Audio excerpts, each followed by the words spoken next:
Harry Potter and the Half-Blood Prince, Chapter 3. Will and Won't. Harry Potter was snoring loudly. He had been sitting in a chair beside his bedroom window for the best part of 4 hours. Staring out into the darkened street, he had finally fallen asleep with one side of his face pressed against the cold window pane, his glass askew and his mouth wide open. The misty fog his breath had left on his windows sparkled in the orange glare of the street lamp outside, and the artificial light drained his face of all color, so that he looked ghostly beneath the shock of untidy black hair. The room was strewn with various possessions, and a good smattering of rubbish, owl feathers, apple cores, and sweet wrappers littered the floor. A number of spell books lay higgledy-piggledy among the tangled robes of his bed, and a mess of newspapers sat in a puddle of light on his desk. The headline of one blared, "Harry Potter, the Chosen One." Rumors continued to fly about the mysterious recent disturbance at the Ministry of Magic, during which he who must not be named was sighted once more. "We're not allowed to talk about it. Don't ask me anything," said one agitated obliviator, who refused to give his name as he left the ministry last night. Nevertheless, highly placed sources within the ministry have confirmed that the disturbance centered on the fabled Hall of Prophecy, though the ministry spokeswizards have hitherto refused even to confirm the existence of such a place. A growing number of the wizarding community believe that the Death Eaters now serving sentences in Azkaban for trespass and attempted theft were attempting to steal a prophecy. The nature of that prophecy is unknown, although speculation is rife that it concerns Harry Potter, the only person ever known to have survived the killing curse, and who was also known to have been at the ministry on the night in question. Some are going as far as to call Potter the Chosen One, believing that the prophecy names him as the only one who will be able to rid us of he who must not be named. The current whereabouts of the prophecy, if it exists, are unknown, although, cited page 2, column 5, a second newspaper lay beside the first. This one bore the headline, "Scrimgeour Succeeds Fudge." Most of the front page was taken up with a large black and white picture of a man with a lion-like mane of thick hair and a rather ravaged face. The picture was moving. The man was waving at the ceiling. "Rufus Scrimgeour, previously head of Auror Office in the Department of Magical Law Enforcement, has succeeded Cornelius Fudge as Minister of Magic. The appointment has largely been greeted with enthusiasm by the wizarding community, though rumors of a rift between the new minister and Albus Dumbledore, newly reinstated Chief Warlock of the Wizarding Command, surfaced within hours of Scrimgeour taking office. Scrimgeour's representatives admitted that he had met with Dumbledore at once upon taking possession of the top job, but refused to comment on the topics under discussion. Albus Dumbledore is known to, cited page 3, column 2. To the left of this paper sat another, which had been folded so that the story bearing the title "Ministry Guarantees Students' Safety" was visible. Newly appointed Minister of Magic Rufus Scrimgeour spoke today of the tough new measures taken by the ministry to ensure the safety of students returning to Hogwarts School of Witchcraft and Wizardry this autumn. For obvious reasons, the ministry will not be going into detail about what strict new security plans said the minister, although an insider confirmed that measures include defensive spells, charms, and complex array of counter curses, and a small task force of aurors dedicated solely to the protection of Hogwarts students. Most seem reassured by the new minister's tough stand on student safety, said Augusta Longbottom. My grandson Neville, a good friend of Harry Potter, incidentally, who fought with the Death Eaters alongside him in the ministry in June, and... ... But the rest of the story was obscured by a large birdcage standing on top of it. Inside it was a magnificent snowy owl. Her amber eyes surveyed the room. Snowy owl. Her amber eyes surveyed the room imperiously, her head swiveling occasionally to gaze at her snoring master. Once or twice she clicked her beak impatiently, but Harry was too deeply asleep to hear her. A large trunk stood in the very middle of the room. Its lid was open. It looked expectant, yet it was almost empty, but for the residue of the old underwear, sweats, empty ink bottles, and broken quills that coated the very bottom. Nearby on the floor lay a purple leaflet embolized with the words, "Issued on behalf the Ministry of Magic, protecting your home and families against dark forces. The wizarding community is currently under threat from organizations calling itself the Death Eaters. Observing the following simple security measures will help protect you, your family, and your home from attack. Number 1. You are advised not to leave the house alone. Number 2.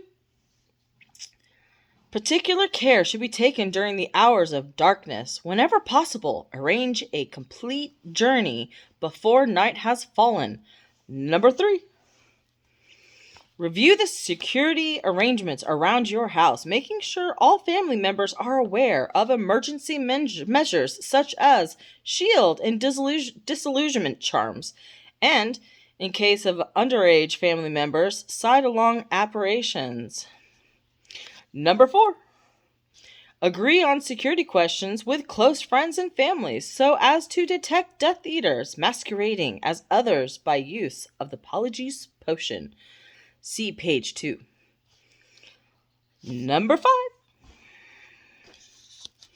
Should you feel that a family member, colleague, friend, or neighbor is acting in a strange manner, contact the Magical Law Enforcement Squad at once. They may have been put under the Imperious Curse. See page 4. Number 6. Should the dark mark appear over any dwelling, place, or other building, do not enter. Contact the Aura office immediately. Number 7. Confirmed sightings suggest that the Death Eaters may now be using Inferi. See page 10. Any sightings of any Inferius or encounter with same should be reported to the ministry immediately. Harry grunted in his sleep, and his face slid down the window an inch or so, making his glasses still more lopsided. But he did not wake up. An alarm clock repaired by Harry several years ago ticked loudly on the sill, showing 1 minute to 11. Beside it, held a place by Harry's relaxed hand, was a piece of parchment covered in thin, slanting writing. Harry had read this letter so often since its arrival 3 days ago that although it had been delivered in a tidy, furled scroll, it now lay quite flat. Dear Harry, if it is convenient to you, I shall call at number 4 Privet Drive this coming Friday at 11 p.m. to escort you to the Burrow, where you have been invited to spend the remainder of your school holidays. If you are agreeable, which you know he will, I should also be glad of your assistance in a matter to which I hope to attend on the way to the Burrow. I shall explain this more fully when I see you. Kindly send your answer by return of this owl. Hoping to see you this Friday. I am yours most sincerely, Albus Dumbledore. Although he already knew it by heart, Harry had been stealing glances at this missive every few minutes since 7 o'clock that evening. When he had first taken up the position beside his bedroom window, which had reasonable view of both ends of Privet Drive, he knew it was pointless to keep referring to Dumbledore's words. Harry had sent his yes with the delivering owl as requested, and all he could do now was wait. Either Dumbledore was going to come, or he was not. But Harry had not packed. It seemed too good to be true that he was going to be rescued from the Dursleys after a mere fortnight of their company. He could not shrug off the feeling that something was going to go wrong. His reply to Dumbledore letter may have gone astray. Dumbledore could be prevented from collecting him. The letter might turn out not to be from Dumbledore at all, but a trick or a joke or a trap. Harry had not been able to face packing and then being let down, having to unpack again. The only gesture he made to the possible journey was to shut his snowy owl Hedwig safely in her cage. The minute hand on the alarm clock reached the number 12, and the precise moment the street lamp outside the window went out. Harry awoke as though the sudden darkness were an alarm. Hastily straightening his glasses, unsticking his cheek from the glass, he pressed his nose against the window instead and squinted down at the pavement. A tall figure in long billowing cloak was walking up the garden path. Harry jumped up as though he was receiving an electric shock, knocking over his chair, and started snatching everything within reach from the floor and throwing it into the truck. Even as he lobbed a set of robes, 2 spell books, and a pocket of crisps across the room, the doorbell rang. Downstairs in the living room, his Uncle Vernon shouted, "Who the blazes is calling at this time of night?" Harry froze. With the brass telescope in one hand and a pair of trainers in the other, he completely forgot to warn the Dursleys that Dumbledore might be coming. Feeling both panicky and close to laughter, he clambered over the trunk and wrenched open the bedroom door in time to hear a voice say, "Good evening. You must be Mr. Dursley. I dare say Harry has told you I would be coming for him?" Harry ran down the stairs, 2 at a time, coming to an abrupt halt several steps from the bottom, as long experience has taught him to remain out of arm's reach of his uncle whenever possible.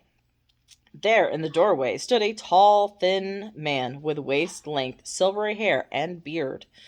Half-moon spectacles were perched on his crooked nose, and he was wearing a long black traveling cloak and pointed hat.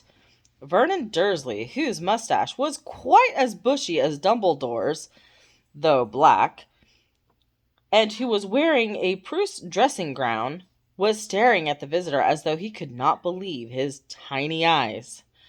"Judging by your look of stunned disbelief, Harry did not warn you I would be coming," Dumbledore said pleasantly. "However, let's assume that you have invited me warmly into your house. It is unwise to linger over long on doorsteps in these troubled times." He stepped smartly over the threshold and closed the front door behind him. "It is a long time since my last visit," said Dumbledore, peering down his crooked nose at Uncle Vernon. "I must say, your flowers apathis are flourishing. Your flowers are flourishing." I don't know. I don't know flowers. Vernon Dursley had nothing to say at all. He did not doubt that speech would return to him as soon. Vernon Dursley said nothing at all. Harry did not doubt that speech would return to him. As soon the vein pulsing in his uncle's temple was reaching danger point, but something about Dumbledore seemed to have robbed him temporarily of breath. It might have been the blatant wizardiness of his appearance, but it might too have been that Uncle Vernon could sense that he was a man whom it would be very difficult to bully. "Ah, good evening, Harry," said Dumbledore, looking up at him through his half-moon spectacles with a most satisfied expression. "Excellent, excellent." These words seemed to rouse Uncle Vernon. It was clear that as far as he was concerned, any man who could look at Harry and say, "excellent," was a man with whom he could never see eye to eye. "I don't mean to be rude," he began, in a tone that threatened rudeness with every syllable. "Yet, sadly, accidentally rudeness occurs alarmingly often," Dumbledore finished the sentence gravely. "Best to say nothing at all, my dear man. Ah, and this must be Petunia." The kitchen door had opened, and there stood Harry's aunt, wearing rubber gloves and a housecoat over her nightdress, clearly halfway through her usual bedtime wipe down of all kitchen surfaces. Her rather horsey face registered nothing but shock. "Albus Dumbledore," said Dumbledore, when Uncle Vernon failed to effect an introduction. "We have corresponded, of course." Harry thought that this was an odd way of reminding Aunt Petunia that he had once sent her an exploding letter. But Petunia did not challenge the term. "And this must be your son, Dudley."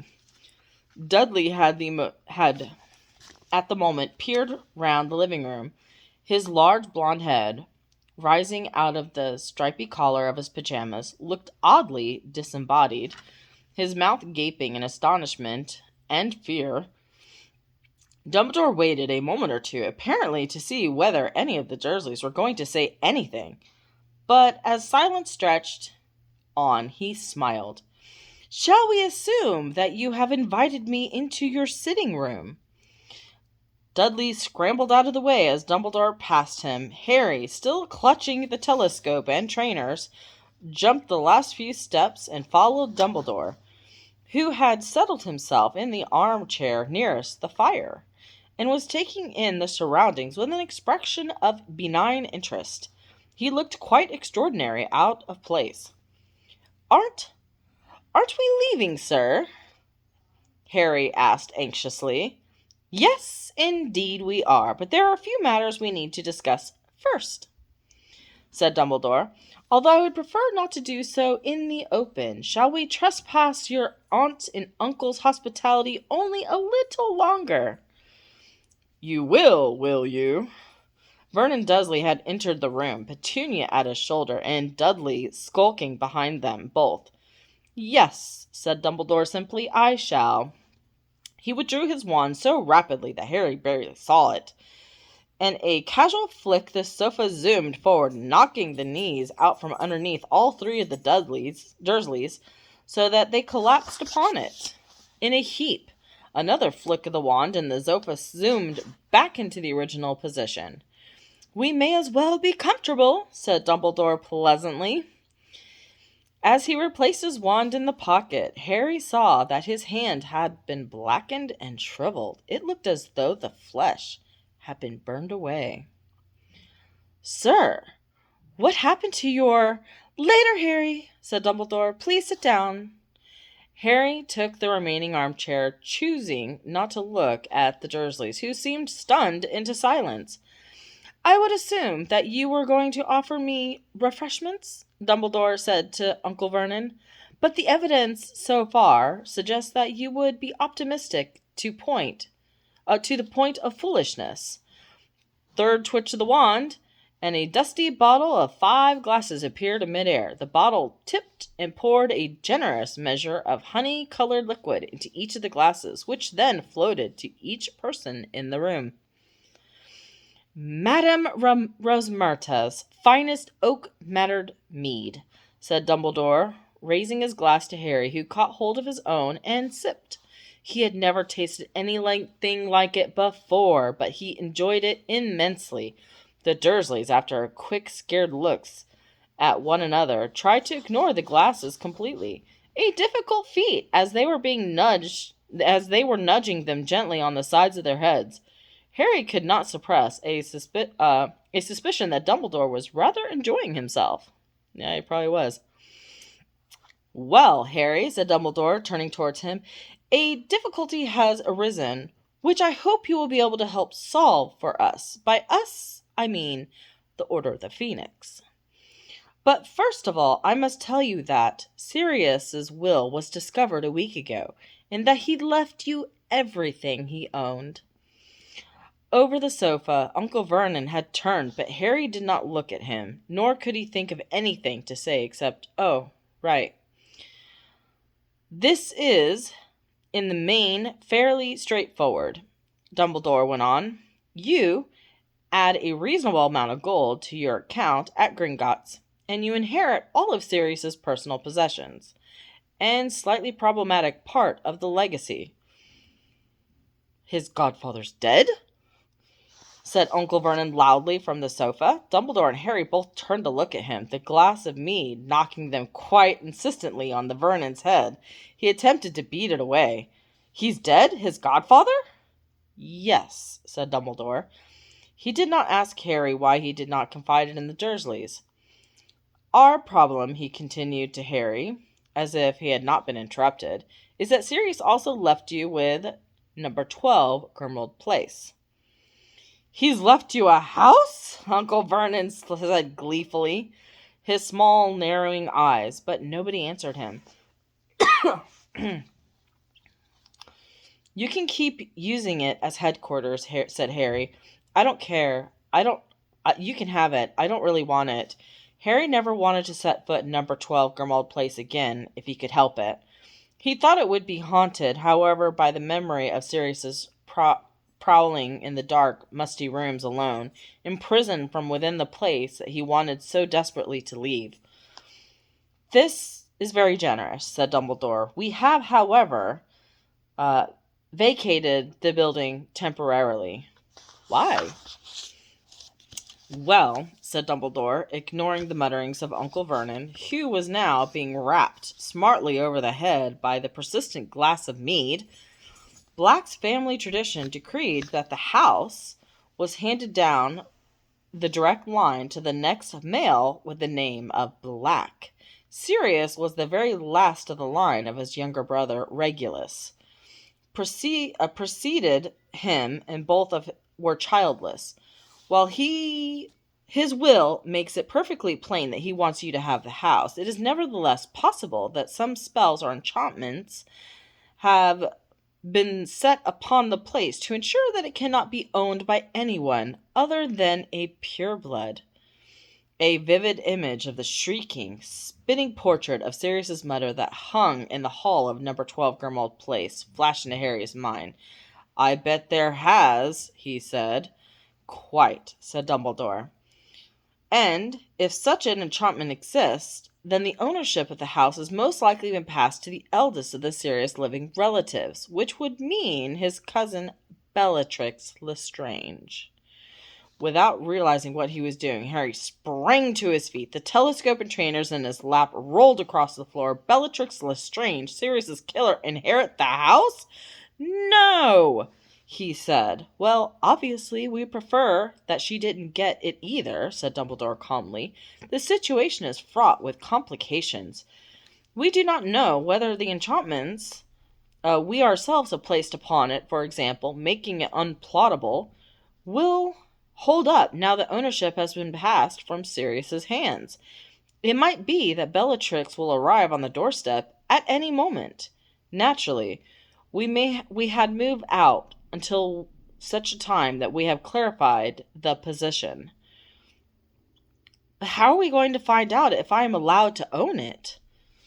"Fortunately," said Dumbledore, "there is a simple test." He placed the empty glass on the small table beside his chair, but before he could do anything else, Uncle Vernon shouted, Will you get these ruddy things off us? Harry looked around. All three of the Dursleys were cowering in their arms over their heads as the glasses bounced up and down on their skulls, their contents flying everywhere. "Oh, I'm so sorry," said Dumbledore politely. As he raised his wand again, all three glasses vanished. "But it would have been better manners to drink it, you know." It looked as though Uncle Vernon was bursting with any number of unpleasant retorts, but he merely shrank back into the cushions with Aunt Petunia and Dudley, and said nothing, keeping his small piggy eyes on Dumbledore's wand. "You see," Dumbledore said, turning back to Harry, and again speaking as though Vernon had not been uttered, "if you have indeed inherited the house, you have also inherited—" He flicked his wand for the fifth time. There was a loud crack. And a house elf appeared, with a snort for a nose, giant bat ears, and an enormous bloodshot eye, crouching on the Dursleys' shag carpet and covered in grimy rags. Aunt Petunia let out a hair-raising shriek. Nothing this filthy had ever entered her house in living memory. Dudley drew in his large, bare, pink feet by the floor and sat with them raised almost above his head, as though he thought the creature might run up his pajama trousers, and Uncle Vernon bellowed, "What the hell is that?" "Creature," finished Dumbledore. "Creature won't, croaked the house elf quite loudly as Uncle Vernon, stomping his very long, gnarled feet, pulling his ears. "Creature belongs to Miss Bellatrix. Oh, yes! Creature belongs to the Blacks. Creature wants his new mistress. Creature doesn't want to go to the Potter Brat. Creature won't!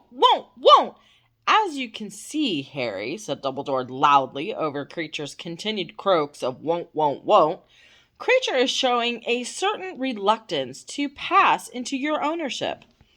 "I don't care," said Harry again, looking with disgust at the writhing, stomping house elf. "I don't want him." Won't! Would you prefer him to pass into the ownership of Bellatrix Lestrange? Bearing in mind that he has lived at the headquarters of the Order of the Phoenix for the past year?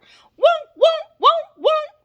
Harry stared at Dumbledore. He knew that Creature could not be permitted to go and live with Bellatrix Lestrange, but the idea of owning him, of having responsibility for Creature that had betrayed Sirius, was repugnant. "Give him an order," said Dumbledore. "If he has passed into your ownership, he will have to obey. If not, then I shall have to think of some other means of keeping him from his rightful mistress." Won't! Creature's voice had risen to a scream. He could think of nothing to say except, "Creature, shut up!" It looked for a moment as though Creature was going to choke. He grabbed his throat, his mouth still working furiously, his eyes bulging. After a few seconds of frantic gulping, he threw himself face forward into the carpet. Aunt Petunia whimpered, and he beat the floor with his hands and feet, giving himself over to a violent but entirely silent tantrum. "Well, that simplifies matters," said Dumbledore cheerfully. "It seems that Sirius knew what he was doing. So you are a rightful owner of number 12 Grimmauld Place and of Creature." Do I have to keep him with me?"